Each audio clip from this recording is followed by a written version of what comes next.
আসসালামু আলাইকুম। আমার নাম সুমাইয়া। আমার বাড়ি কুমিল্লাতে। আমরা ২ বোন। আমার বড় বোনের বিয়ে হয়ে গেছে। আমার বাবা নেই। মা গার্মেন্টসে চিটাগাংয়ে কাজ করে খাওয়াইতো। এখন মাও অ্যাক্সিডেন্ট হওয়ার পরে ঘরে চলে আসছে। আজকে ৬-৭ মাসের মতো আমি লেখাপড়া করতাম। এখন আর করতে পারতেছি না। আমি স্কুলে থাকাকালীন মেশিনের কাজ শিখছি। এখন কেউ যদি আমার পাশে দাঁড়ায়, আমার দায়িত্ব নেয়, আমাকে একটা মেশিনের ব্যবস্থা করে দেয়, আমি তার সঙ্গে কথাবার্তা বলবো, তার কাছে বিয়ের শাদী বসবো। আর আমার মায়ের জন্য যদি আমাকে কেউ দায়িত্ব না নিতে পারে, আমার মায়ের জন্য কিছু হেল্প সহযোগিতা করলে স্ক্রিনে দেওয়া ছবিটা আমার, নাম্বারটা আমার সঙ্গে যোগাযোগ করবেন। আমার একটা মোবাইল আছে, টাচ মোবাইল, সেটা নষ্ট।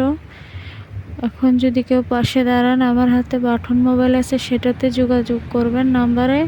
আর যদি পারেন আমার ফোনটাকেও ঠিক করে দিতে, তাহলে আমার সঙ্গে ভিডিও কলেই কথা বলতে পারবেন। আমার নাম সুমাইয়া। আসসালামু আলাইকুম।